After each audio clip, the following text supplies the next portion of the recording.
appreciate you guys being here for the forum tonight. I think it's going to be very lively and exciting. Give you an opportunity to speak to the crowd. We have some questions for you we'll go through in a minute. I'm Julian Young. I'm with the East Cooper Arts Advocates, and I'll be one of the moderators for tonight's forum, along with Jerry Cabot of the League of Women Voters of the Charleston area. So we're glad to be here with you.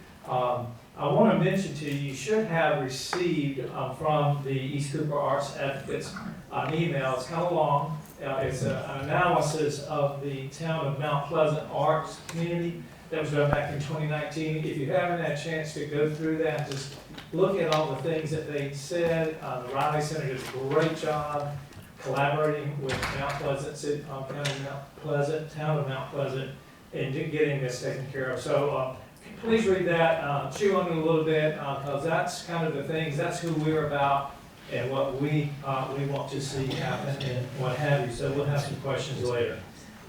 Remind you that this is a candidate forum. It is not a debate, so we're not going to have to worry about that. It's an opportunity for the candidates to share their platforms and for voters to educate themselves. So the League of Women Voters and the East Cooper Arts Advocates, we're all nonpartisan organizations and have not endorsed any candidate.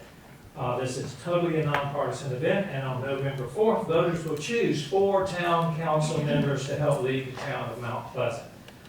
And now I'd like to have the introduction of the candidates.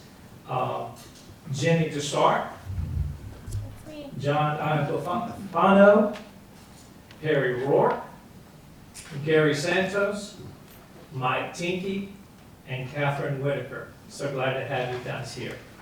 At this point, I'm going to turn it over to Jerry to come up and give you some of the rules and regulations. All right, I'll try to be quick.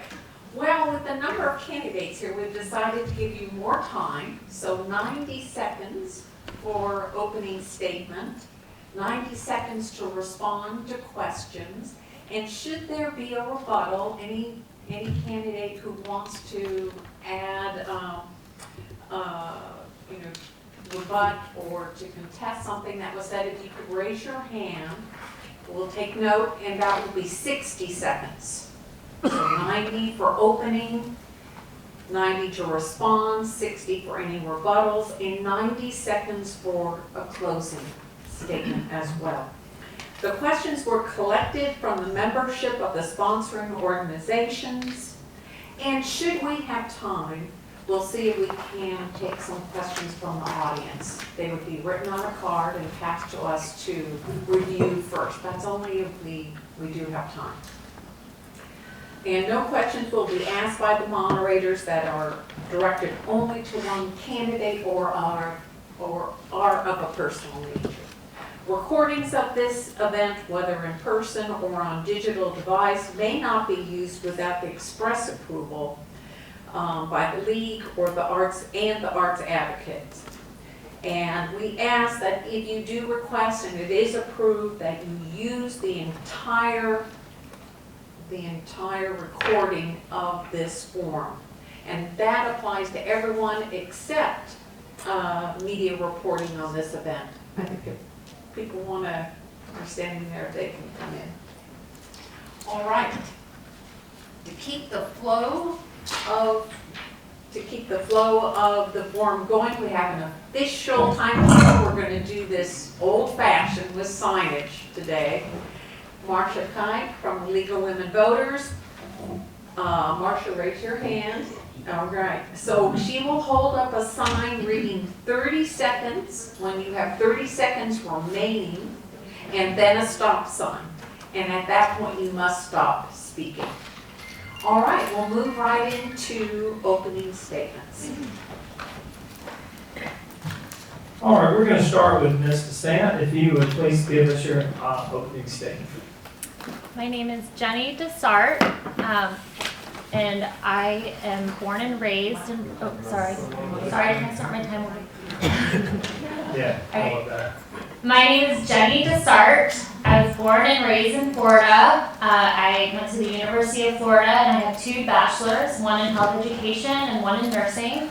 I then began to work in the medical intensive care unit for a few years to get my nursing experience, and then I went on to continue to become a certified registered nurse anesthetist. That's a CRNA. I've been administering anesthesia for 11 years now, and I love it. I moved here about 5 years ago to North Mount Pleasant with my husband and 2 kids. They range from 4 to 10 years old, and they're very active in recreation and in community. And the reason that I wanted to run and become part of this town council is because I started to investigate issues and things that people were unhappy with. And the number one thing I found was people want to know why. Why? How? How did this information come? Where did this come from? What happened? How did it come? And my biggest thing is on my platform is to make sure that people are getting the information that they need and want. And we need to make this in an understandable format that you can comprehend in an easy to understand fashion. And with limited time that we all have, we need to make sure that we can do it in a short time period. There's so much information out there. Thank you.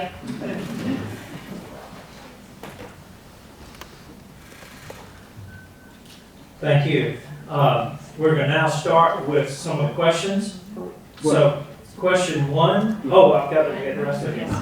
Sorry. I've got so many red marks on my head. Mr. John Alcafano. I don't think anybody up here with a microphone is going to let you get by with that. My name is John Alcafano. I've been a business owner in the Low Country here in Charleston for almost 25 years. Married here. My reception was at Alhambra Hall. I've got 3 children born and raised here, went through public schools. Still one at Lucy Beckham, one at College of Charleston, and one playing soccer at WCU. Big advocate, being on town council, big advocate for transparency. We got the financials put on the website. That's as of July. The committee meetings are recorded and live televised now. I've delivered tangible results, which some people may think are small things, but I heard the Rivertown left turn signal just got turned on today. Mathis Ferry sidewalk, the LED, the crosswalk lights at Mathis Ferry, recreation from the Art Center. I don't know where we're at on it right now. It's taking forever. Government is slow, so my apologies. The Tennis Whip Center, Park West Pool, Waterfront Park, Rifle Range Road Park, big advocate for the local strippers. I always vote my conscience, and I am for citizen transparency. I've worked on streamlining the permitting process right now, big on business, Harbor Entrepreneur Center, the Mount Pleasant Maid, and a little bit more with the new position with economic development as well. So thank you and appreciate you all having me here. Thank you. Mr. Rourke. My name is Perry Rourke. I'm a lifelong resident of Mount Pleasant. Marion, always very proud to say my wife is a 24-year Air Force Reserve veteran. We have 2 boys, both attended Mount Pleasant schools just like myself growing up. One is a sophomore at Coastal Carolina, the other is a senior at Wanda this year. Over the years, I've been a volunteer coach in the town for soccer, baseball. I helped actually get a Recreation Advisory Commission formed in the town of Mount Pleasant. Got to thank Councilman Icafano and Councilman Santos for assisting me with that. And chaired that for 2 years. We also worked to get public comment time increased, and again, thank both of these gentlemen, I have to. They helped work to get that increased, and you now have at least 30 more seconds to get public comment at council and committee meetings. Certainly wish it would have been more. My biggest focus on running for council is about 2020, I started attending council meetings, wanted to educate myself more on our local government, get to know our elected officials, get to know our department heads in the town, and just figure out a way I could give back to the communities giving me so much over my lifetime. I figured the best place to start is at local government, and I've been working the past 5 years attending council meetings, chairing the Recreation Commission, and working with elected officials to do things to improve our town. And I look forward to the opportunity to continue that work, and thank you again for having me tonight. Thank you. Mr. Santos. Thank you, sir. I was born and raised here in Mount Pleasant as well. I've got 25 years of service with town council. I started many of the programs for our children here as we were growing up. Some of the programs we call Water, which taught the kids how to swim. And we have many of the kids that learn that way. We've never ever heard of anybody not making it or drowning. Youth football, we did state championships, wrestling, pickleball, paintball. There's so many different programs that I've been able to start throughout these years that have been great. It allows the kids to learn how to play and get along with other kids well before they get into grade school and high school and things like that. So I'm very interested in being able to let everybody know all the different sports programs that we have, and hopefully if you have children here, they've been involved in some of them. If not, then please get them involved in them, because it's a great place to have your kids come and learn how to play the different sports that they like. Thank you. Thank you. Mr. Tinky? Yes, good evening. I'm Mike Tinky. I'm running for re-election to Town Council to continue to protect, plan, preserve, and enhance our town that we call our home. Being a public servant who listens to and prioritizes Mount Pleasant residents first, while planning strategically for our children's children. The Lowcountry is a very special place to live, work, and play, from our coastal maritime environment to our history, art, culture, music, foodways, and built environment. Increasing our tree canopy and community forest, protecting and increasing green space, water quality, public access to water for recreation, increasing flood, water resilience, while protecting and preserving what we have today are so important. Finishing road and multimodal projects, pushing for more infrastructure to enhance safety and ease congestion. Standing up for smart and limited development along with existing traffic corridors is that they're community forest, thoughtful and sustainable, ideally where we can live, work, and play. You know, together we can shape a greener and more connected community, a place not just to live, but to celebrate our traditions and to belong. Thank you. Ms. Whitaker? Thank you. Good evening, and thank you all for being here. It's nice to have engaged citizens come to the forum, so thanks for spending your time with us tonight. I'm Catherine Whitaker. I have been a South Carolina native. I'm born and raised in the Orangeburg area. I've been here in Mount Pleasant for the last 13 years. My husband is a Citadel grad, and my kids, one is at Wando now as a freshman, and the other is a freshman at Clemson. I have been a part of the town since 2019 on the town's Culture, Arts, and Pride Commission. One of the things that we're here to talk about and celebrate tonight is our arts community. I'm very proud of the fact that we are getting our community arts center open, and that will happen in December. And that's something that I've been very involved in and am passionate about seeing through to make sure that it is a success and that we can build on the success that it will be. I'm super excited about our first show in the new venue in December. Secondly, I still believe in the good that government can do, especially at the local level, and I want to be a part of that. So I look forward to your questions, look forward to hearing what's on your minds and to engaging with you, and like Mr. Tinky said, to listening and to serving this great community that we call home. Thank you all very much for the introduction. It's great to hear from you. We will start the questioning now. So this first question will go to Mr. Iacofano. Social science research has demonstrated that municipal investment in arts programs can have long-term community benefits, which extend beyond purely cultural outcomes to include social, health, and economic improvements. Can you identify a specific art-focused program that you believe would enrich our community? Well, I know working out in centers is a big thing. First of all, having live performance over here is going to make a big difference for Mount Pleasant. We need to make sure that that area is vibrant and that people want to go there and people are able to eat and become part of the community. So I think that's important. I know we do some great things with our schools, with the Shell program. I know on the education committee we're working on getting those shells in the schools as well and getting local schools to be able to paint those shells and actually display them at the school, which is important. You'll see those all over town. So I think we need to, I really think we need to make sure that we are part of the school system as well. The town integrating with the education committee and integrating the children into it. So I think that that's a big opportunity for us to start kids young with the arts. Too much of this right now, and we need a little bit more community, a little bit more arts, and allow our children to be part of your community as well. Thank you.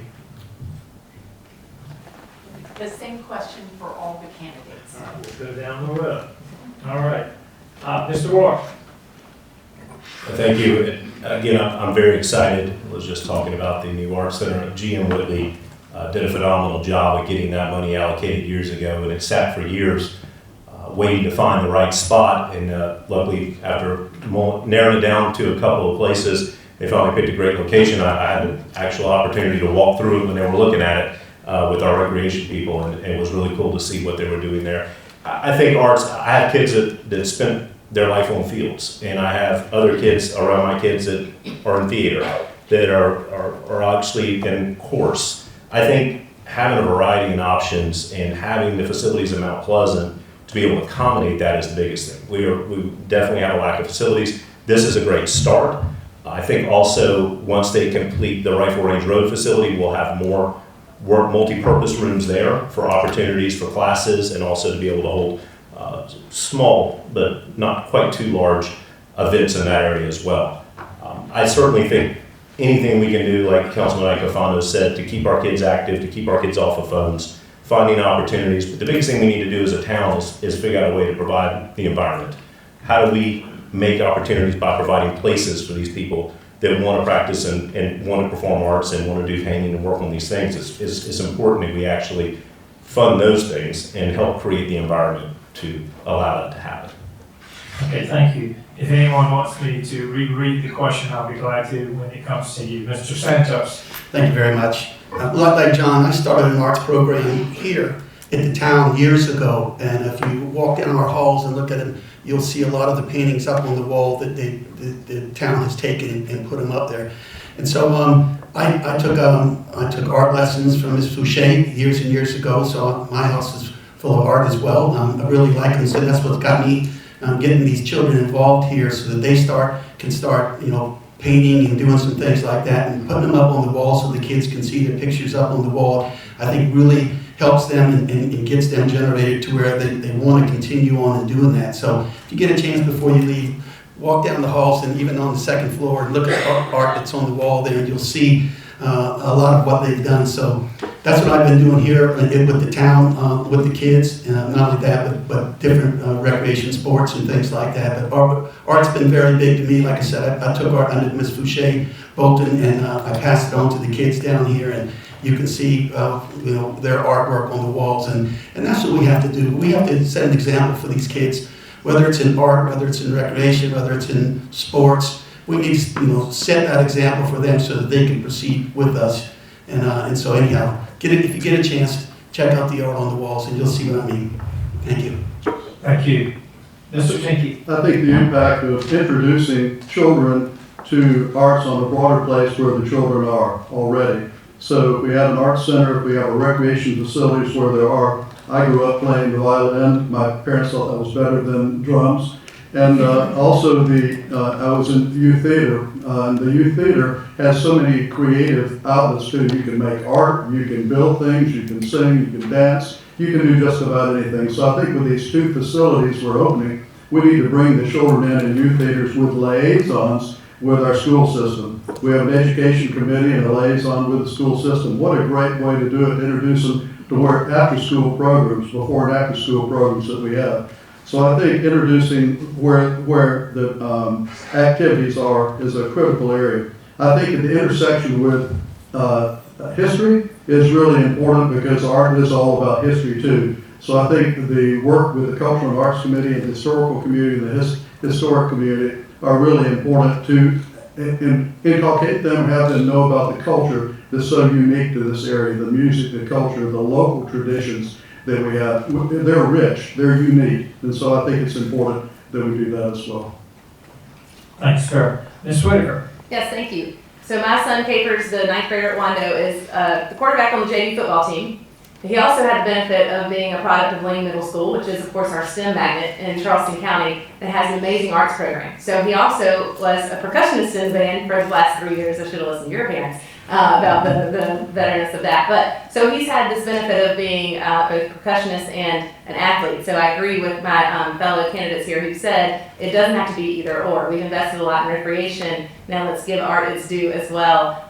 You mentioned, though, in your question was about a community asset, or what asset could help us with the arts community here. And I think that asset is the Community Arts Center. that we're opening in December. Not only is it going to bring professional grade shows to our town, and if you look back at that study from 2019 that Julian alluded to earlier, one of the main things that I got from that when we looked at it originally on the Arts Commission was that we do a lot for visual arts. We were talking about earlier the town hall art, the traffic boxes, the murals, the oyster shells. We don't have as much investment and things happening in the community for for performing arts. And so that's an aspect that we really wanted to do something about and did, to the point about the money being allocated years ago, and now it's finally here and we're opening. I'm also someone who has a professional reputation as somebody who gets things done.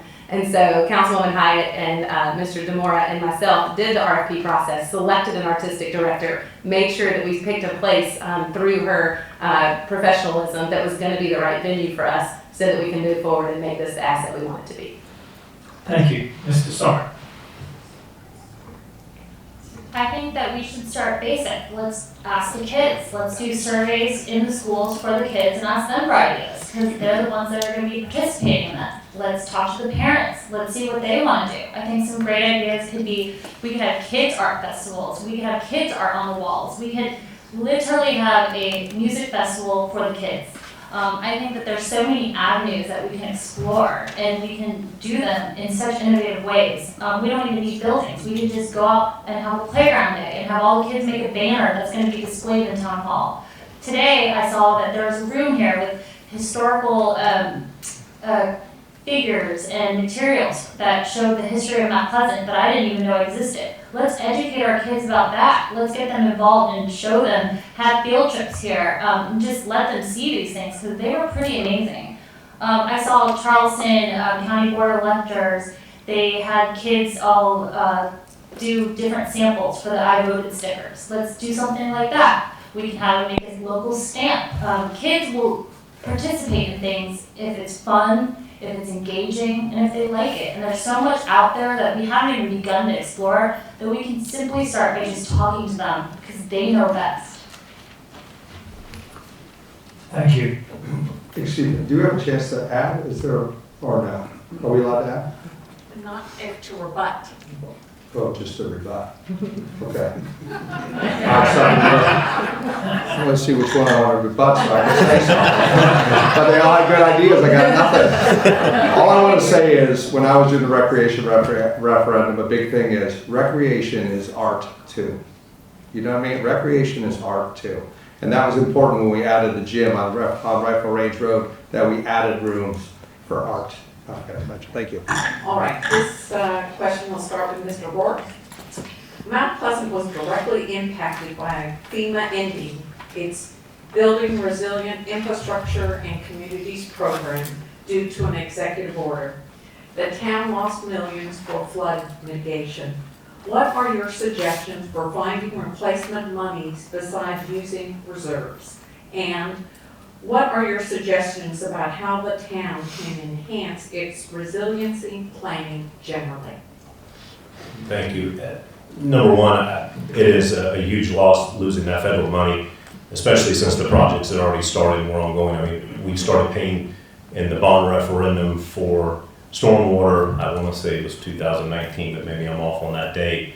And that was the first one of the millage rates increase we saw to cover the flooding, particularly in the older neighborhoods that were developed early on that did not have stormwater systems. I'm fortunate, I live in Rivertown, and so my neighborhood's really new, but I grew up in Bayview Acres, where there's still a ditch is the way for the water to move around. We have to make sure we make our town resilient as far as flooding. We're prone to hurricanes. We've had a couple of close calls this year. We certainly need to make sure we invest that money. I think hopefully we can go back to the state and see anything we can do to work with the state. We already had the bond for this, but we were also relying on that. The town's also relying on that federal money. And we could absolutely hope that maybe some of our elected officials could work with the federal level and see what they can do to assist in bringing in some of that funding. But we do have to allocate the money. We certainly can't make ourselves prone, especially a lot of people don't realize it's just not flooding yards, it's flooding roads. In the event of a disaster or storm, we have to have first responders be able to get around those roads. People have to be able to get through, evacuate, and they have to be able to assist people. So we have to make sure we find the money some way and make sure we support any methods or any grants or any funds that we can get our hands on to help fund those projects in the future. I know right now it's kind of using some surplus potentially of our current budget to help cover some of those costs will be a start. Mr. Santos? Would you mind repeating it for me, please? First, the He did such a great job, I was listening to him. that Mount Pleasant was directly impacted by FEMA ending its program. The town lost millions for flood mitigation. What are your suggestions for finding replacement monies besides using reserves? And what are your suggestions about how the town can enhance its resiliency planning generally? Well, I think it's, according to what he said, I agree with a lot of that as well. But we need to be able to do that. We need to be able to watch it. As you know, places up the road up there, when it rains, a lot of times it gets flooded on 41 and other places it g's flooded. So certainly we need to be able to have some resiliency here in what we do. So other than that, I think we have to go after all the places that we need to go to get funds to be able to do that, to take care of this. And certainly when it rains here, it pours, but there's a lot of areas here that don't have all that problems. But I think we have to go after it, and I agree with what he said, that we should go after it, and I think it'd be a great thing for us to do. Mr. Dickey? Well, to acquire funds, you need to understand what to acquire funds for and where those are exactly. And so I think it's important that we do what we just finished, our comprehensive plan, where we blended resiliency in every single aspect of our town to understand where those things were: planning, engineering, flood resilience committee, our ordinances, our business licensing. Throughout the whole area, we put resiliency at the top of the table. We looked and saw where the most important areas were. We started with Hadwell and Darrell Creek, two ends of the town that were the lowest, and we identified where they were and how we would address them.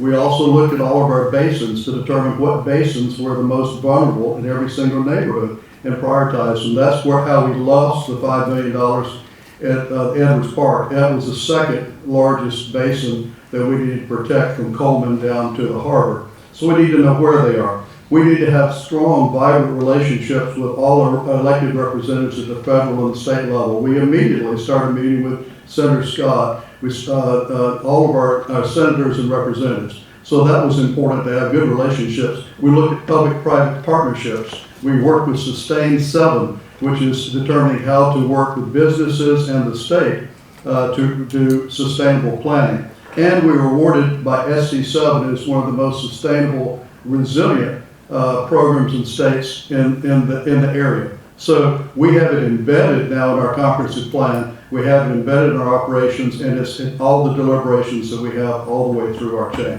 I'd like to continue that. Ms. Whitaker? Thank you. Thanks, Mike. That was great. I agree with much of what you said. I would just add that the town staff in Mount Pleasant is excellent. They are very good at their jobs, and they're creative. One of the things that our engineers have quickly pivoted to is what can we do for a cost that we can fit in our budget and it has a big impact. And one of those things are these micro drainage projects. And I was learning about one, I think it's the corner of 4th and 6th or something of that nature. It's going to cost us about $247,000 to fix the couple of things over there that will have impact on several homes, but also the roadways, to our earlier points about it's not just flooding a personal property, but obviously impacts our roadways as well. I'll tell you one thing we can't do is add another 1,600 single-family homes off of Highway 41, because in terms of infrastructure planning and resilience, that would not be sustainable. I mean, our town infrastructure couldn't keep up with that. That would have all kinds of impacts, including some of what we're talking about here. So I think it's all of that under the same umbrella. It's finding the funds, being creative with that. It's using our skilled professionals that are on the town staff, the engineers who know what they're doing, and pushing them to be creative in some of these micro drainage projects and et cetera. I learned about another one today. As the town reaches build out and we continue to now, we flip from development to redevelopment, we're going to need to be taking a lot of this into account as well and thinking through the impacts on existing neighborhoods if you're doing something different with the corresponding lot. So those type of things have to be considered from the beginning to the end. Mrs. Dessart? I think these are all great ideas. Let's start with looking creative ways in the budget. Let's go through the budget. Let's go through every line of it. Let's figure out what is the priority here. And this is a priority. My biggest fear in Mount Pleasant and in Charleston is getting caught in a flood because the infrastructure is a bit terrifying, especially downtown. And I think it's important that we keep this a priority. I also think it's important to maintain what we have and make sure that things aren't getting blocked up or clogged up or run down, because we need to make sure that we're keeping those current in order to make sure it's all going to be working appropriately. And of course, like everybody said, we need to be smart in future development and look at everything we're doing to make sure that we're planning with the experts and making sure that we're doing it right, so we don't have to keep correcting it over and over again. Because the biggest problem is if you don't do it right the first time, you're going to have to keep going back over and over and over and correcting it. So we can learn from the mistakes that we've seen, and we can implement the big new things that we've learned into the future. Thanks. Thank you. Oh, thank you. So, first of all, I've got a key card. There's a grant board upstairs in our office. I love to take everyone up there and take a look at it. Our staff does a really good job getting after these grants. They work hard and they give this town a lot of grants. So they need to be thanked for that. And they're doing that for y'all, which is important. So, we lost $4 to $5.5 million on that. We have to keep a surplus of a reserve of 25%. And due to the fact that we are in a very prone area for earthquakes and hurricanes, we keep an extra 10%. And that's good. That's good government there, okay? On the surplus, 50% surplus could be from being short staff. So that's why we have extra surplus, or maybe not getting to projects. So when we hear about surpluses, 50% of that surplus must then go to stormwater or roads. And that is one thing that we use as well. I do think that we need to maybe reevaluate our projects and maybe chunk them up a little bit into smaller projects to get them done. Other sources of cash, or you could get state hazard mitigation that we could go for. HUD also has access to cash. And I think what's really, really, really important, and the staff has done a good job on it, Kevin, is our LID program. And that is for the businesses. That's low impact development. So that is making porous driveways, porous parking lots, ensuring that we have enough tree coverage on the lots, things of that sort. We want to absorb that water where it falls. And I think that our LID program is our biggest opportunity. So thank you. Thank you. Question?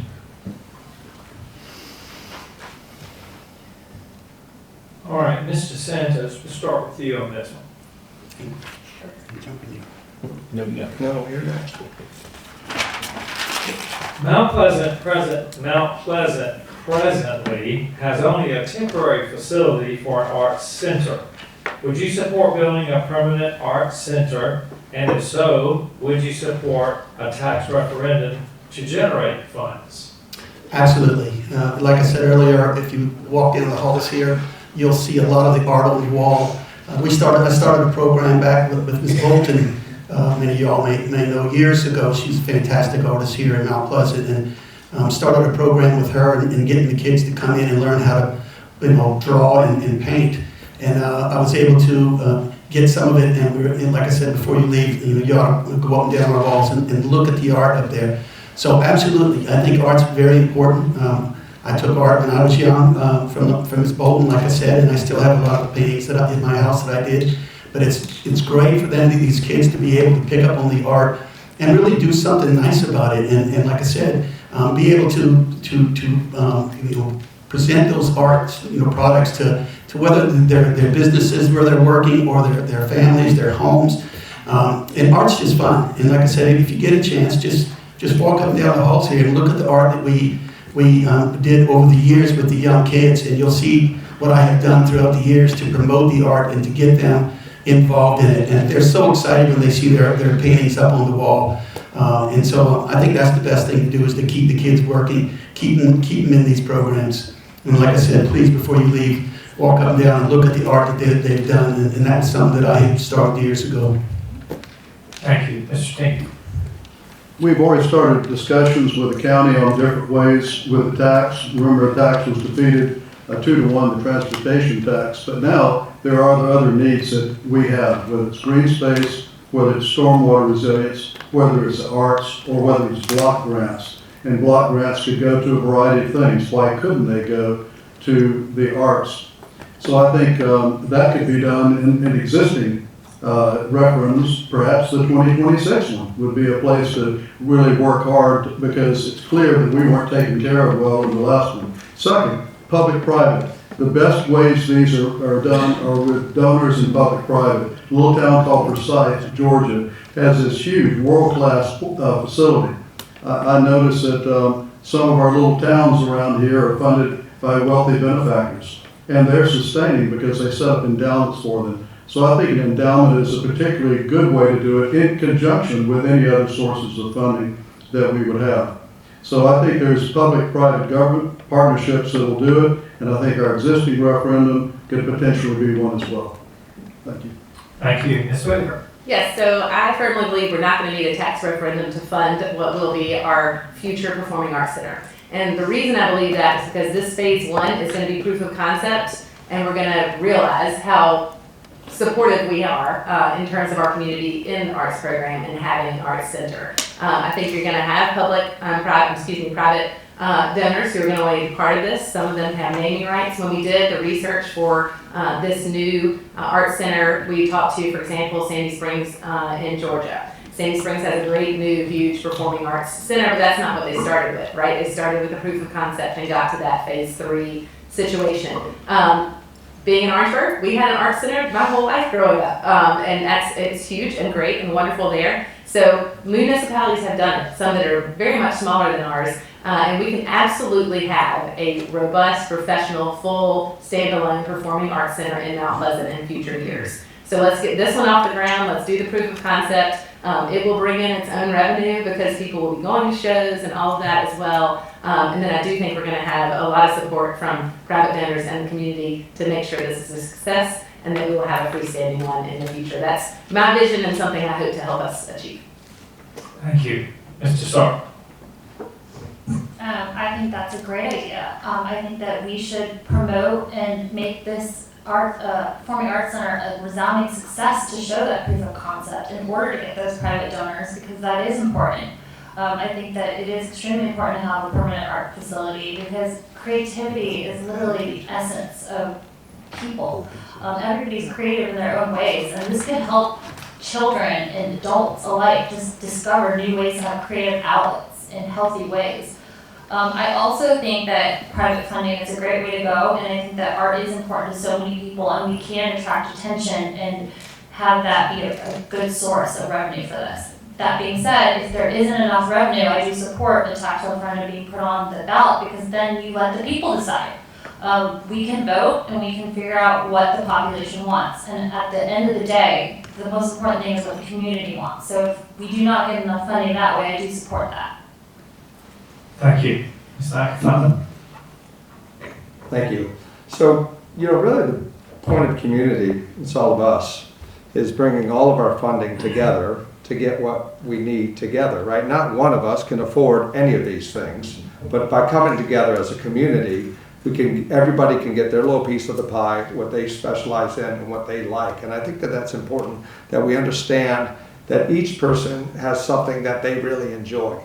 When I was riding a bike through a community, it was Highlands, actually they got a ton of money up there, but I saw a little barometer up there, and they're raising money for their own art center. I don't know why we don't start that. And that doesn't mean that the government and that Mount Pleasant can't get involved, but I don't know why we don't use local businesses and local money to do that. Check out the Highlands Art Center. It's beautiful, it's unbelievable. I think it's totally privately or donation funded. I also believe in sponsors. I brought sponsors to council and they turned that down. There's a recreation facility, I know we're talking about art, gets about $500,000 a year by naming it after a hospital up in Cary, North Carolina, I believe. That is a lot of money. I don't know, and I'm not advertising for Roper, but Roper St. Francis Art Center would not bother me if they give us $500,000 to help build that. We can name the building after one of y'all, but they can have the sign up front, okay? That would not bother me. So I think, will I support a referendum? Yes. But can we start to look at naming things in the town of Mount Pleasant to get that money in that we need to get these kind of things done? And that goes across the board. Thank you, Mr. Rourke. I think this first facility is a great litmus test. The location that was picked was perfect because we actually have the opportunity to have performing arts and multi-purpose rooms for a variety of different things. So I think this is a great way to get a litmus test, get people excited, get people moving. What I would love to see is a standalone art center, maybe even be able to keep that facility open as well. We could certainly use one on both ends of town. This one will be nearby, and it would be great to have something in the upper end of town because unfortunately, I think we don't get enough utilization of the Wando Performing Arts building that we actually, as a town, contributed money toward. And I think there should be more access for town residents to that facility. But a private-public partnership at the start of this, I think, is the best way to do it. You've got people that are committed. They know how to run a business. They know how to help keep this thing afloat by bringing in revenue and help build it. And I think that was the best way to start. And I couldn't think of a better way to get this off the ground other than how they're doing it right now. I'm excited for the opportunities we're going to have to see what kind of response we do get.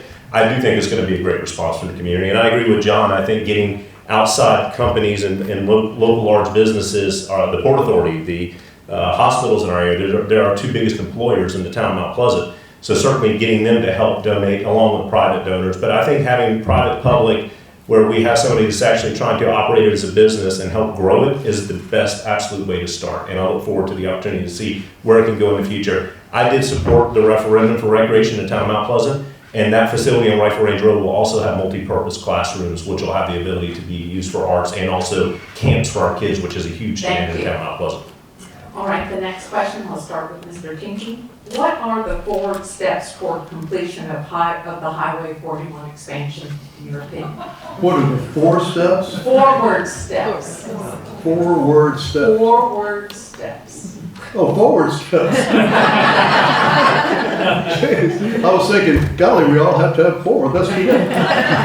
No, I think, well, the forward steps are one. Obviously, it may have been deemed a backward step, but we voted not to go through the park because we wanted to protect the green spaces that we have. Just because we filled wetlands some other places don't mean we continue to fill wetlands. And so I think it's important to say that. The second is communication with our county councilors to try to get it away from an adversarial relationship and back at the table on solutions. I think we all agree on 4-3-4. I think there's generally agreement from all parties on that 4-3-4. The town, as far as forward steps, has taken initiatives to, as one person alluded to at Rivertown, to do improvements at various areas along 41. So those are important. Park West has had improvements in the parkways. We've had improvements in lack of more and density at Dunes West. We've also taken areas with signaling to make signaling better. But I think getting back with the county and having them understand that we do not want to go through the park is really critical. As far as other solutions, I think we're asking to look at the different Bessemer, 17 routes as far as roundabouts. There could be areas that we use as well to alleviate the traffic. So I'm not convinced that if we didn't just start with 4-3-4 and see what happens, and then if we need to do other improvements, we do it then. Thank you. Yes, thank you. Thank you. Obviously this is a county project and not a town road. And so that's, constrains us a bit in terms of what we council staff can do. I do think of all of us sitting here and all of us running, I'm probably the most engaged on this issue. I look out in my backyard at Highway 41. So, I've lost my dog through the wetlands and not lost him, he's alive, but sorry. He made it through to Highway 41 once when he was a puppy. But, so this issue is one I paid very close attention to. Obviously, we have a lot of traffic issues coming off of that road. It is a major pinch point, and so we have to do something. Doing nothing is not an option. And I think Mr. Tinky is exactly right that the first step is bringing back a dialogue with our Charleston County counterparts to figure out the going forward solution and how we can influence them to change the plan, do things differently, and make sure that our town is not impacted without our kind of say in what we want to see going forward there. I agree with the 434. I think that's right. Roundabouts are a good idea as well. I think there's a lot of different ways that we can help with connectivity in the northern part of town, and I think that needs to continue to be explored. A lot of what we've done has already helped. The traffic is not as bad as it was a couple of years ago in certain parts of town where we really focused our efforts on the signal timing and the roundabouts and et cetera. And I think we need to continue to do that. But I am in agreement with Mr. Tinky. The first step would be meeting with our Charleston County folks and moving that relationship forward. Thank you. Ms. Desart? I agree. Widening 41 is an issue that I think everybody can agree on. It needs to be widened, period. This is a Charleston County issue. I do think that we need to focus on efforts in talking with them and having a healthy relationship and encouraging the citizens to go to those meetings and to voice their concerns because they're the ones that are making these decisions. Also, I was told that the 434 was not an option because it does not show a purpose and intent, and they studied that. So I think that it's important that we look at all other alternatives that would meet that intent and purpose and would be able to get that funding. I think it's important to look at all alternatives because the first option that was proposed hurt one area of town and community, and then the second option is going to hurt the wetlands in another community. So we should talk to all of them and come up with a collaborative approach and a collaborative solution that is viable. And then go to council and try to see if they can do anything because they're in the final permitting stages, so time is limited. Mr. Hoffman? Thank you. I agree with the 434. I feel a little bad right now because Perry is to my left and I'm going to steal his idea, I agree with his idea, which is widening Bessemer Road or putting a turn lane in Bessemer Road. Why put a parallel road through the park? These are such his words, I'm sorry, Perry. But I've heard him say it before and I agree with it. Why put a parallel road? Why not add on to Bessemer? If you look, there's spots to the right, spots to the left that you can put a turn lane in Bessemer, and hopefully that will work. I don't want to lose the money, that's for sure. I know we're being threatened with that, but I think we can work something out. I also think this, you know, if you're coming from the bridge to 41, you're not just hitting 41. I mean, obviously, that's very agitating, that backup traffic, but that agitation starts right there. We need a flyover there. We don't have any more room for roads. We've got Billy Swales Boulevard, and that's about it. We need to work on all of our intersections. Okay, so we can fix 41, but if you're stuck right there, 41 is not going to do anything for you, right? So we need to get you home. You know, somebody once said that a politician here in Mount Pleasant said that a double left turn looks too city-like, and we don't need them in Mount Pleasant. I say what looks city-like is being backed up from 41 to the bridge. We need to get you all home is what we need to do, and to your family, and that is not city-like. So flyovers, every intersection needs to be fixed to include going 434 on 41 and not going through Laurel Hill Park. Thank you. Mr. Rourke? Well, since he stole all my ideas, but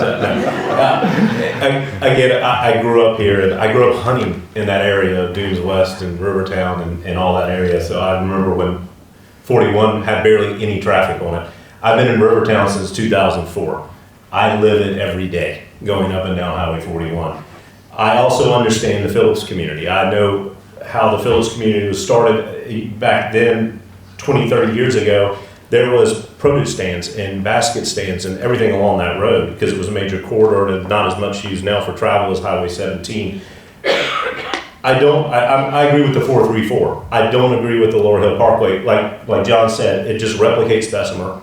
Bessemer is wide enough to where we could put turn lanes into Bessemer. It'll make it better for the residents in Park West. It'll make them be able to get through faster. It'll also give them a way to get out of the roadways, turn left in and out of their neighborhood, and it'll give them easier access in and out of their neighborhood and to the businesses as well. It'll also knock $80 million off the price tag, which is our tax money. So I think that's big, and they also want the town of Mount Pleasant to take that road over. I agree, council has to work with Charleston County on this, but we also have to come up with a better way than going through the park.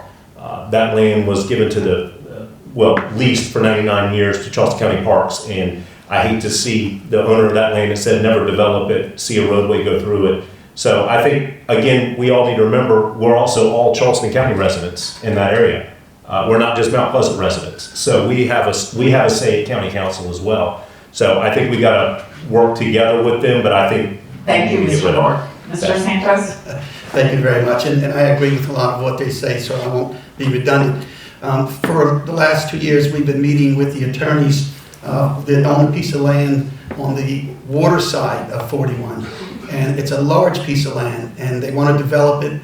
We looked at maybe trying to get it for the town, but we didn't end up getting it. And so what they want to do now is they wanted to build a big, facility down there with hotels and things like that on the water side of the river. And so we, like I said, we met with them 2 years. We've met with them over it and tried to get them not to do that. And so we haven't heard back from them. It hadn't changed. So regardless of what they're going to do on Highway 41, we still got that big piece of land that they want to develop that's going to create a lot of traffic that's going to be coming in and out of there again. So we really need to take a good look at that and make sure that whatever we do on 41, we got to make sure that we can plan for the amount of people that's going to be coming out of this large piece of property that they're going to develop. And so I think it's very important that we do a lot of stuff that they just spoke about, but we also got to make sure on the other side where we have this property that's all the way alongside there, what's going to happen to it and how we're going to be able to take care of that on 41 as well. Thank you. Next question. All right. We're going to start with you, Ms. Whitaker. What do you think town council members can do to affect the amount of affordable housing stock in Mount Pleasant? Yeah, so thanks for the question. I think we've been talking about incentivizing affordable units by allowing for more units in these redevelopment concepts or in new development concepts based on how many attainable housing, affordable housing units you bring to the table. I think that kind of a compromise, that kind of an allowance is right.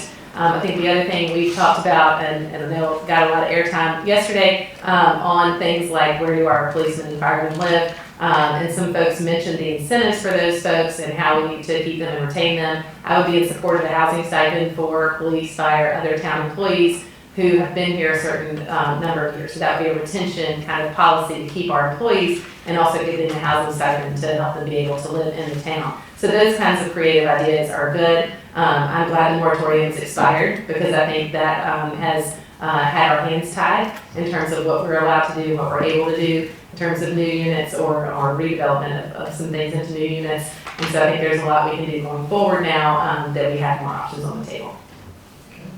Mr. Starr. This is a nationwide issue. It's very complex, and I think there's a lot of facets to it. I agree with that idea, and I think it's important to constantly look at things and look at federal government grants, look at federal government entities that we can work with. I think it's great if we work with the developers to have a greater percentage of units for attainable housing, and make sure that we are constantly looking at all avenues that we can get community input. Figure out what we can do to help this. One way is increasing salaries, making sure we are staying competitive, trying to look at various incentives and just collaborate as much as we can, because this is an issue that is pressing the entire nation, and we need to just get creative and keep focusing and keep trying to come up with a solution. Ms. Alcantara. Thank you. So right now on council, it's 4 out of every units on an acre that has to go attainable housing. If you remember the discussion with Town Center, and they wanted, I believe, lowered to 2 out of 8, right? I think that that's a very important thing. It just has to also be, we have to encourage that if they are building, they do have to be profitable, right? So, but we do need to make sure that we do have attainable housing. I think one way to get attainable housing as well is to make sure that we get through the red tape and allow for permitting. I know one issue that we're having right now with Gregory Ferry, and people don't understand this, and get your pens ready, we're going to go into some numbers real quick, but a house in Gregory Ferry is $370,000. The allowable income is 80% of the average median income in the area in Charleston County, right? So the average house comes from Mount Pleasant price, but the average salary comes from the Charleston County area. So you can only make $86,000 to buy a $370,000 house, and the numbers don't work. and that's given by the HOA. So I'm working right now with staff to talk to the HOA to see if they can change that number. The new attainable housing that's going up near the Carolina Park, they're at $120,000. So that makes a little bit more sense. We need to make sure those numbers line up. We can't just have attainable housing at $370 and $86,000. You're not going to get a loan. That's a 40% of your salary. Thank you. Mr. Rourke. I think Gregory Ferry was a great start in what's going to occur in Park West. Unfortunately, in Park West, I think the infrastructure should have been put in place before they allow that to be approved. I think it's important you have infrastructure before you put in more development. I like to set realistic goals. The question I'd ask is council set these parameters on how many attainable per regular market price per acre and how many have been built in the town of Mount Pleasant since that's been set. I think it's a big zero. So I don't believe in setting unrealistic goals. Let's actually work with developers if we want attainable housing. Let's actually figure out what the town can get out of it. Let's make the developers be excited and motivated to do it. And let's make sure we can keep it. We want to be able to keep Mount Pleasant what it is at the same time. But I just don't believe in setting unrealistic goals and then saying you're doing something for attainable housing. I just don't think it's right. I think you got to be realistic about it, and that's the approach you need to take. I think private-public partnerships is the best way to do it. I think the town just needs to, again, create the environment for it. What kind of incentives can they do as far as development to incentivize developers to come in and bring this type of housing to Mount Pleasant? It is difficult, like Mr. Sarge said. It's not just Charleston; it's everywhere. And our first responders in Mount Pleasant feel it. I think. I talked about stipends a while back, that I think the cost of Mount Pleasant has driven up so much. I don't know if stipends would help. I think my focus will be making sure we get a raise to our first responders and get them paid. But I think everything's on the table. That's the type of person I am. I'm going to listen to every option and try to see if there's any different approach we can take to help improve that.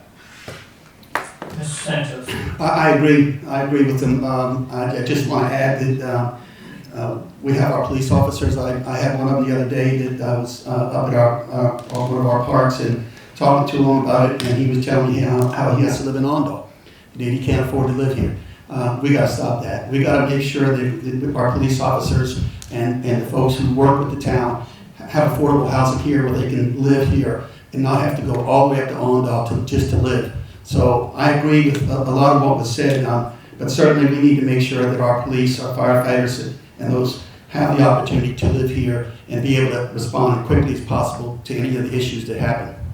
Thank you. Mr. Chinky. It's a multifaceted issue that is being worked on in the Tri-County area with the councils of government, with Berkeley County, with Charleston County, and ourselves. And it's in a public-private partnership with the government as well, because we've got 4,000 people coming in as Coast Guard pretty soon, and they need a place to live. And so the neck area is a place we're looking at. So a lot of this has to do with not only the housing itself, but transit, how we get people back and forth from work, how we do development, like with the Harbor Entrepreneur Center, where we develop jobs where people live, work, and play right here with high-paying jobs. Working with the code is really important. So I was on the planning commission when we did the first development that we were just talking about with the ferry properties. I also was on the planning commission and planning the town center when we did Park West affordable housing. When we do this affordable housing, it has to be with infrastructure first. So we got infrastructure in first, and then we did the affordable housing. I do think we also have to look at design. Cottage Court is a really good design that we could use and be unique. I'm also working with Greystar, the largest housing developer in the world, and they're looking at modular homes and how those homes could be less expensive. So the cost of building is really important. And with the business community, I think it's important that if we're developing the 4 and 4 market rate and regular rate housing, then we also can encourage the hotel properties to build in housing as it was for most of the 20th century housing as part of, for their people, as part of their deal. Thank you. All right, let's start with you.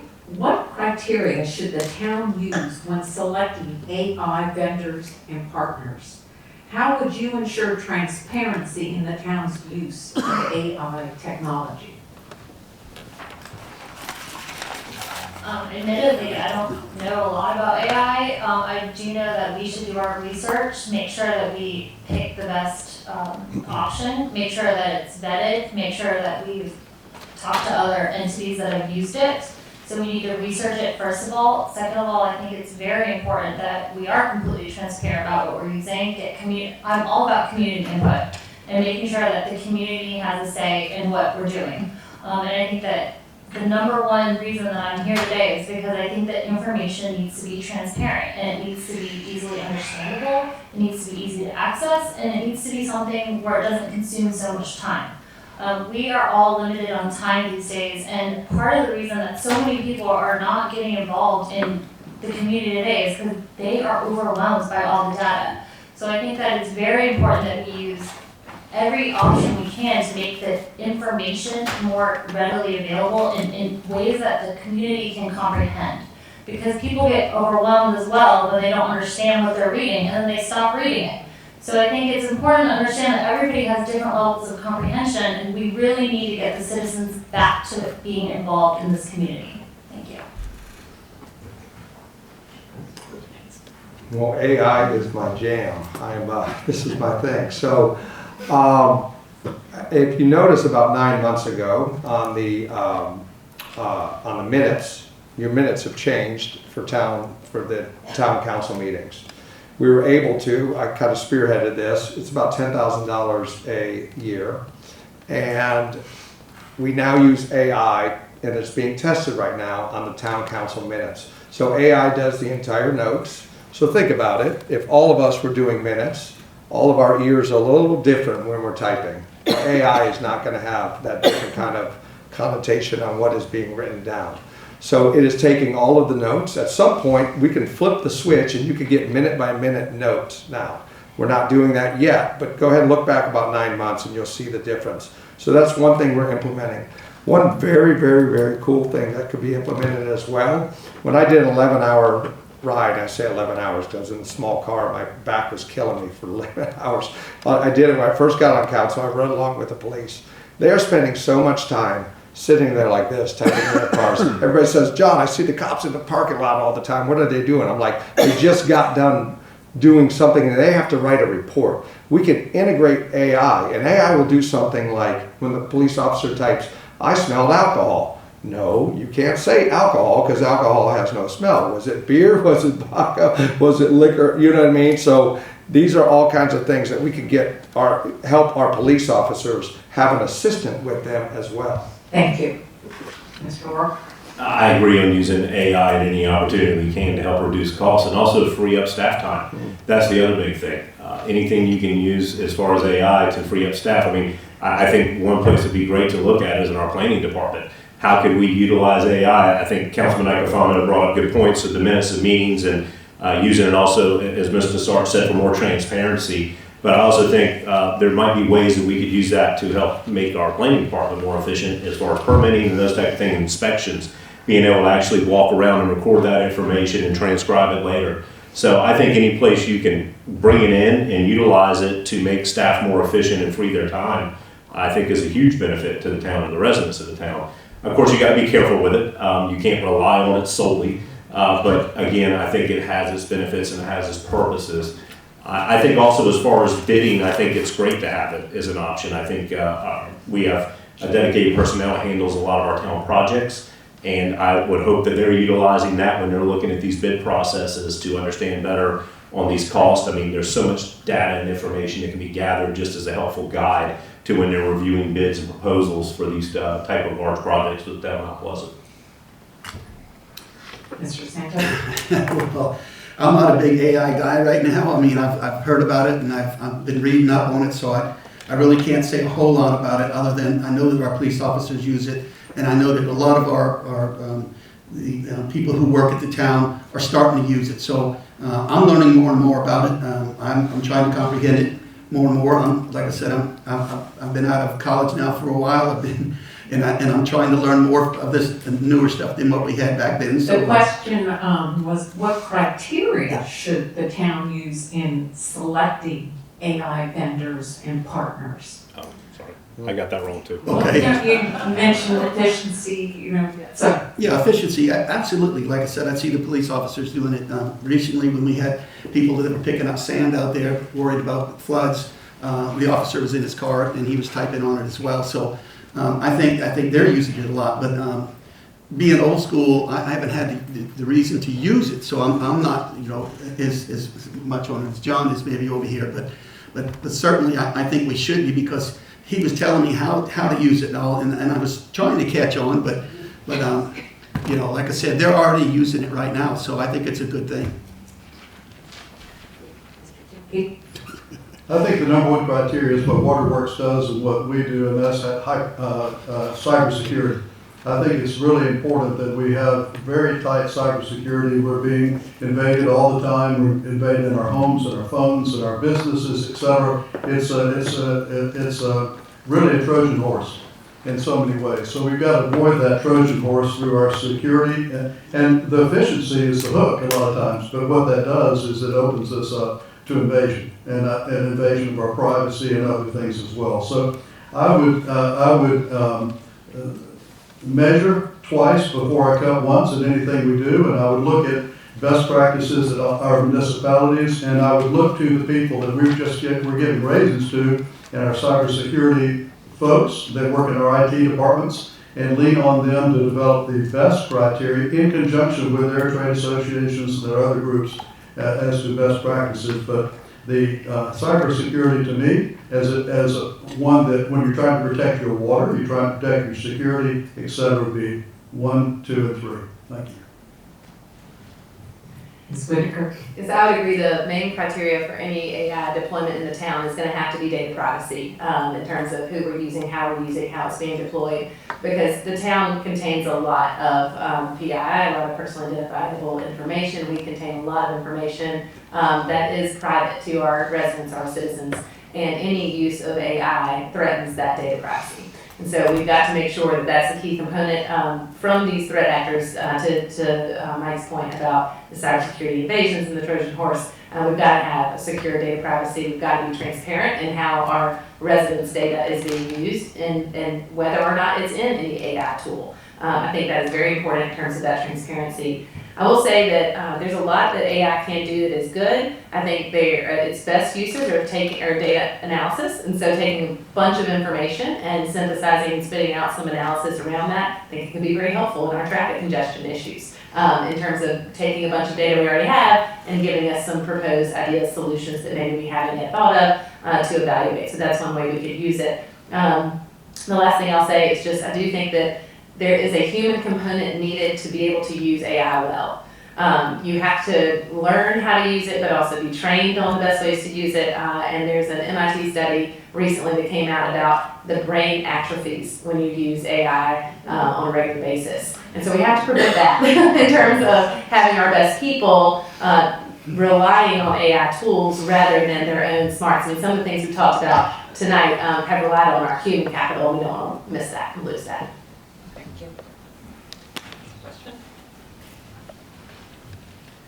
All right, Ms. I know we're going to start with you on this one. What is your approach to working collaboratively with the city departments and your fellow council members? Well, I think that that's important to understand. Our staff is definitely here for us on council, but we do have, we're the board of directors, the mayor's the chairman of the board, and the staff works for our CEO or the town administrator. So I think it's important that we don't cross a line with the staff as well. Eric does a wonderful job on allowing us to go in, work with the staff, get the questions answered. A lot of times I bring the community in. I always promise if somebody calls me, I'm gonna get your meeting. There might be 10 people in that meeting, but I can't promise you that you're gonna like the answer when you leave that meeting, but you're gonna have an answer. So staff is always really good about that. I'm working with them right now on permitting. I don't have to go through Eric, working with the AI, kind of talking to Eric about that with Christine Barrett. She was here earlier. So staff is very open to working with us, but they do have a boss, and his name is Eric. We hire and fire, haven't fired, but that's our job, right? We appoint commission, and we are the town attorney, and we're the town administrator. And I also think that it's important that when we do work with council, I think it's most important to work out in the open, which is important, which is why we put the committee meetings live streamed and recorded, which I championed with Mr. Brownstein over there on the Education Committee. So it's important that we're not behind closed doors when we're working with the rest of council. We've got to work collaboratively, but we've got to work in front of each one of you because you need to know what's going on. Thank you. Over the past 5 years, I've had the opportunity to get to know a lot of the staff and some of the departments in our town. We got some great people who work for the town of Mount Pleasant. I agree with a lot of what's been stated. I think number one, council's job is to work as a unit. And I also think it's important that council brings things to our town administrator and lets the town administrator actually take it to the department heads and to staff and let them come up with answers and resolutions. I think that's the best way to approach it. When you're a strong council form of government, you don't want independent council members working directly with staff. You want the actual council as a group working together and giving directives on what needs to be done. And there needs to be an atmosphere that's open for our town staff and our department heads to be able to openly talk about issues. And you know, that's the one thing I would like to see more of. I would like to see our staff and our people here be able to step up and say, we do have these issues, we do have these problems. I don't look at that as a weakness. I look at it as a weakness if you're hiding them. I think you need to have that environment for your staff and your department heads to be able to bring that forward. And that way our town administrator can bring it to council and there can be open dialogue and all of council can come up with a consensus and the directives. Like Councilman Icofano said, you know, you have the council is pretty much nothing but the board. And your CEO is Eric, and the CEO reports to the board, and the board gives directives, and Eric makes sure it gets done, our town administrator. So I agree on that side of it, and I just like to see open transparency and open dialogue with town staff to make sure we are addressing problems, and council can come up with solutions working cohesively as a group. Mr. Samples? I agree with what they're saying, and I don't want to be redundant, but seriously, you know, working with our group, whether it's the mayor or who else, is very important. We got to make sure that we have a good open relationship with them. We got to be able to talk about what's going on and give them the facts, and so that they can turn around and make something of it. Eric Demore's done a great job for us. Every time I have something, I'll go to him and we'll sit down and talk about it. And if he doesn't like it, he'll tell me that. If he likes it, then he'll make it happen. So the key is just working together, us working together and working with him to be able to get whatever we want or need done. And I think that's very important. Mr. Young, will you repeat the question? Sure. What is your approach to working collaboratively with the city departments and fellow council members? Thank you for the question. I believe the first starts with the values of civility and harmony. The values to listen, learn, collaborate, pilot, act, and then measure. I think it's important to know that we have a comprehensive plan, we have a strategic plan, we have a budget, an ordinance and priorities that guides what we do. So to be educated on all these things before you do them. I think it's also important to have a process that is a very deliberative process. I'm recalling the noise ordinance in 2023 where we were going to have a 5-4 vote or a 4-5 vote, and we were not going to have consensus, we weren't going to have harmony, and we certainly didn't have civility. And what we did is we went through a process of sitting down with each other, staff, the residents, the council, and together we learned what worked and what didn't work. We were so uncertain about it though, we put a pilot in place for 6 months, and that pilot allowed us to work out any kinks, and now 3 years later we have a very good working relationship. So I think the process is really important, and I think the collaboration and the attitude towards great values are important. I think it starts with professionalism and respect, and that's a personal priority of mine in every working relationship I have. I was on a board early in my career for an association where they provided us with board governance training, and it was some foundational good stuff that I learned in that I still use today. And the illustration they use is a bicycle. The back wheel is for power, and the front wheel is for steering and setting direction. Council, in our strong council form of government, is supposed to be the front wheel and setting direction. And the town is executing, empowering, and doing, the town staff executing, empowering, doing the things to implement the vision that we have set. And I think that gets lost sometimes. I also think some council members tend to get in the weeds on a lot of these issues rather than setting the vision, casting the vision, and then, of course, figuring out any unintended consequences that might come from the implementation. So I think we've got to be very clear in the roles of council versus the roles of staff, and making sure that those relationships come down to one-on-one relationships that prioritize professionalism and respect. Mr. Stark? I think the foundation to all of it is communication. I agree with everything Whitaker said as well, professionalism as well, but communication is where it starts. You have to be able to communicate openly and be able to be respectful. I look to town council as leaders and examples. I watched a special meeting yesterday and I was absolutely horrified by some of the behavior I saw. These are people that you look to and you set an example for us and everybody watching. And we need a council that is strongly united, not divisive. We all have different perspectives, we all have different priorities, but the most important thing is we listen to each other and we realize that we're all here for the citizens. Like, I think that we need to go back to the basics and just understand that it's all about citizens and we need to keep that in mind. Every day I go to work and I work with a different team of people. I don't know them, I don't know their experience levels, I don't know their knowledge levels, but we work together constantly in communication for the best of the patient. And I think that that is what's most important to think about. Think about who you're working for and do what you need to do to do the right thing and make sure you do it in a healthy way. All right, this is our last question. Charleston, North Charleston, and Georgetown have departments of cultural affairs. Would you support the creation of a Department of Cultural Affairs that is separate from sports and tourism? Mr. Rourke. I think it should be more encompassed into our recreation department. I think everything should kind of stem from the top and come down. We have a Cultural Arts and Pride Commission, we have a Recreation Advisory Commission.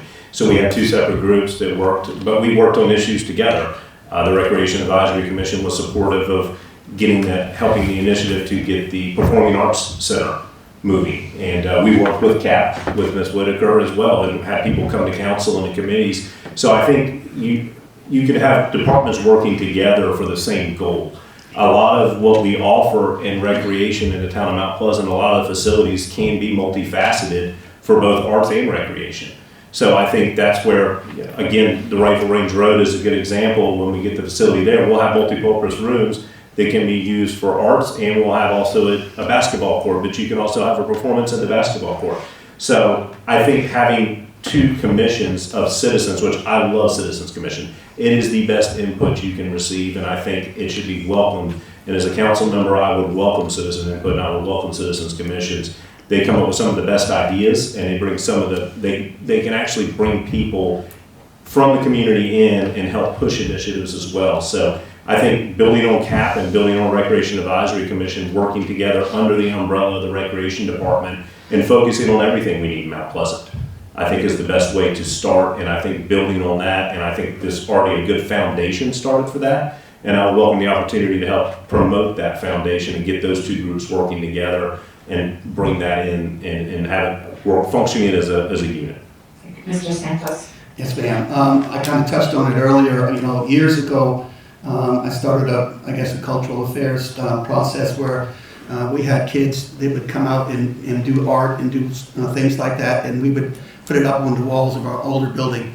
And they loved it. They had a ball, and it really was a lot of kids that came into this. So when we moved over here, we did the same thing. And then, like I said, before you leave, if you get a chance, walk up and down the first and second floor and look at the art that these kids have done. And it's been really important, and we'd love to see that, because they go on and they move on, become better artists, and they want to now be more involved with the town because their pictures are hanging up, and they love to be able to bring their friends in or even their parents and show them that their picture is up on the wall, and it just makes them feel so good that they're able to be a part of that. So anyhow, I've been doing that for a long time, doing art and things like that. And now that I've got the kids doing it, we can really see how much it affects them when their pictures are up or paintings are up on the wall here. They love it. Mr. Dickey. I think the recreation department today is divided into two parts, as was mentioned earlier. And I think if you can strengthen it, we're doing more with the culture and arts, and I think we are dedicated more with dedicated building, et cetera. I think we want to look at the staffing within those and have essentially a sub-department head that would look at that. We have that already, but to make it staff. And so we actually operate different units under recreation. It's quite big. And so we have festivals and events. Under one, we have cultural and arts. We have the sports activities, etc. So I think first it would be good because it's sort of like a triage. A lot of these things overlap with each other, and so they're talking to each other already. We have the medical team here that does that with Jenny, as you alluded to before, but we'll have a group work together, and I think that's a better way under the recreation to start with. Now, if it becomes a situation where it really needs to be freestanding because it's really a focus on the buildings and the arts and the activities in the area, then at that time we can move out of that. But I think this would be the place to invest a lot of time to start with. And if they're non-responsive, that's what resident input and the commissions and the committees are there to provide that information and to exact change if we need exact change. Ms. Vanderkar? Yes, I would support cultural affairs being separate from recreation. And why I say it is not simply for a rebrand, it's not necessarily for an allocation of resources change. It is because we need to prioritize arts and culture and historic commission aspects as well. I think all of that can be under cultural affairs in a way that we, frankly, we don't get the top priority because recreation gets top priority and the sports gets top priority. And in particular, even tonight, as we talked about art, our tendency is to fall back on children's art and education and things of that nature, which is important. And I totally agree with all of that. But also, we're missing some of the components we need for some of our adult artists, for some of our both professional level and also community choirs and things of that nature. It was alluded to before that we don't get to use the Wando Auditorium in the way that it was envisioned in terms of making it a venue available to some of our folks who need it. Whether that's groups or other things. And so part of the vision for the center and what we want to do going forward is to make sure that we have that resource and that community asset at all levels and all generations. So whether we're talking about an improv comedy show or we're talking about a pottery class for adults, whatever it looks like, I think all of that needs to be emphasized in a way that it traditionally hasn't been because recreation has taken the priority, which I agree, I love and support recreation, but we need an emphasis on cultural affairs. Sir? I also agree that it should be separate from recreation. My ethnicity is Korean, and I was born in Florida, and my biggest regret is not being more immersed in my culture. And I think that it's important as Mount Pleasant is growing and changing that we remember to talk about that, the culture of Mount Pleasant, and preserve that, and talk about everybody's cultures that have come here, that have moved here. Mount Pleasant has become such a diverse town, and I think it's important to highlight all the different cultures and different ethnicities and just educate the public. We can do themed months, we can do activities, we can do festivals. There's so much information out there. There's so many different people out there. Like, we need to educate people and expose them so they're not in this little bubble. And also, we need to keep the history of Mount Pleasant alive as well, and we can use cultural affairs to do that and make sure that we don't forget about what Mount Pleasant was. Thank you. So I believe Charleston's Department of Cultural Affairs is what runs the Spallata Festival. So what a beautiful job that is downtown. How do we bring that to Mount Pleasant? So with that, I would support a separate organization here in Mount Pleasant. I think it's important. A couple notes I forgot about earlier, so I'm going to advertise for the town of Mount Pleasant. Do not forget ATAC dollars. Those are accommodations dollars. We give about $7,000 right now to the Mount Pleasant Symphony. Do you know that you can apply for advertising dollars? We have arts as part of that. It's very important. ATAC, look for the next application. Also, I remember when GM took me to the space over here by Aldi's. And she said, "What do you think, John?" I said, "I think this is the opening act." Pun intended, right? So I think it's important that we do need to bring the culture together, and that we need to make sure that it's its own department. It's going to require an arts master plan, And I think that that will be important that we bring that together. We have wonderful people in this room that I know that have worked very hard and want to be very engaged, and they are engaged. And we need to make sure that we give them the opportunity to allow that to happen. One more note too, I forgot, as the chair of Education Committee, I redid the agreement with CCSD because I went to them and said, you need to give us the Wando stage. We haven't used that yet. Call me, we need to open up that Wando stage. There are available dates, and also the one thing that they opened up for us when we redid that agreement, pushed hard for, is classroom space. That's for adults, that's for children. So during the summer break and winter breaks, the classroom space is available to our citizens with CCSD. Thank you. Thank you.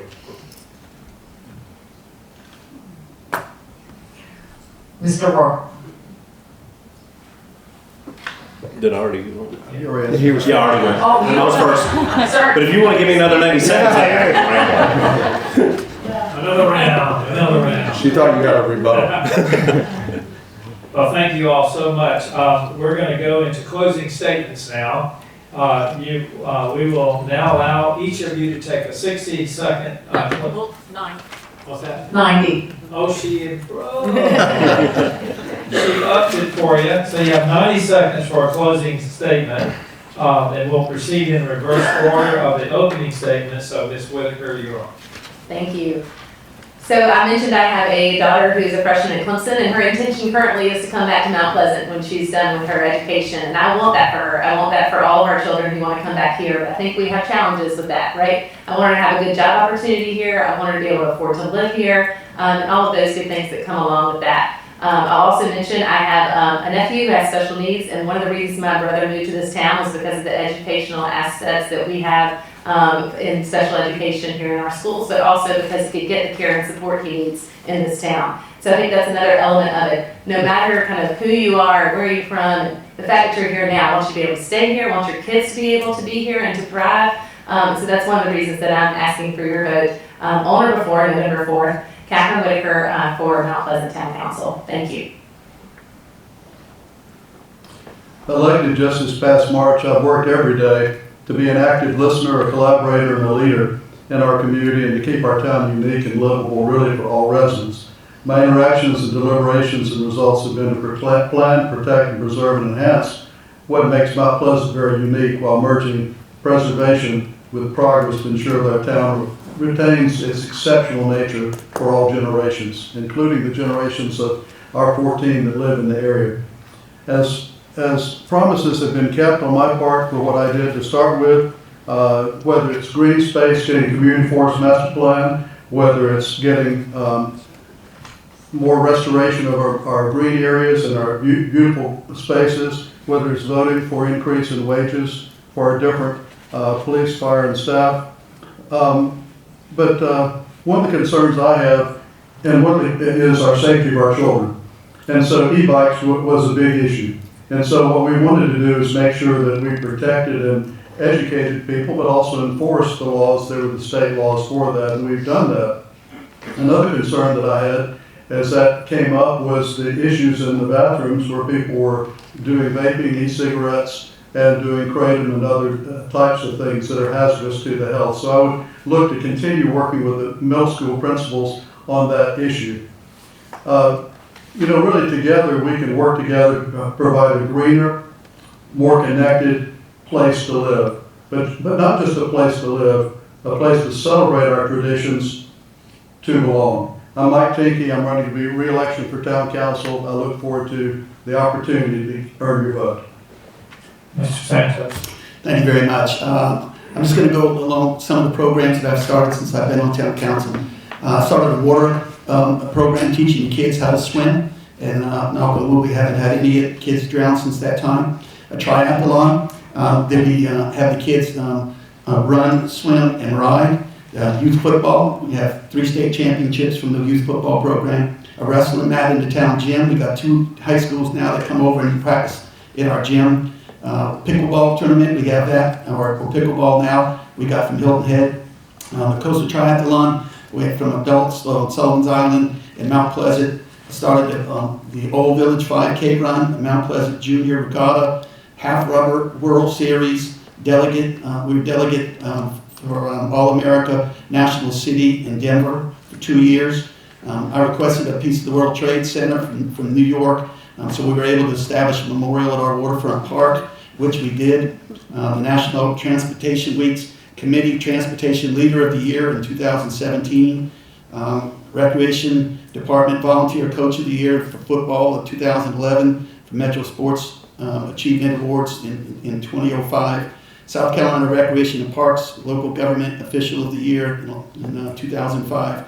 I was awarded a Videographer Award for excellence for my work with Be a Trendsetter Ride Carter. I secured the land at the foot of the Cooper River Bridge for our waterfront park, which is very big. We're getting ready to open it up soon. And I've got the kids that are going to come out, and the hockey team is going to teach them how to play hockey once we open up the park. I received the Agency of the Year in Class 4. Thank you, Mr. Okay. Santos. Thank you. Mr. Orr. Well, I have to say, both of my kids, when they were in kindergarten, went through that swim program that Gary started, but I caution you, don't chaperone that. That is a difficult one. Trying to get that many boys in the changing room in and out, 20 of them, it was tough. The number one thing I tell everybody in the town of Mount Pleasant is the one thing I want to focus on is your core services. Your police, your fire, your planning, your recreation, your sanitation, and also your transportation. Making sure we have the best people working for this town, making sure that they have the resources they need, making sure they have the staffing they need, and make sure they have the equipment they need. That is the focus. Your tax dollars go to pay for those services, and council's number one job is to make sure those are the best services that could possibly be. We need to make sure we retain our staff. We need to make sure that we grow them and educate them, and we support them. Everything we've talked about tonight, from recreation to arts to traffic to planning, the people that work in this building every day and other buildings throughout this town for the town of Mount Pleasant, those are the ones that are doing this every day. So we need to make sure they are the best. Council is here to support them, and let's focus on that as priority one, making sure your tax dollars go to support the proper staff to maintain our towns and to make sure that we do have good planning, that we do have good infrastructure, that we have these things. And that's my primary goal. And citizen input is a big thing for me. I want to see as much citizen input as we can get, and transparency is another huge thing for me. I want to see that as well, as much as we can get as far as that out to the public, to get more people involved, to have a better understanding of what's going on in their towns so they can get involved. Thank y'all. VotePerryO'Rourke.com.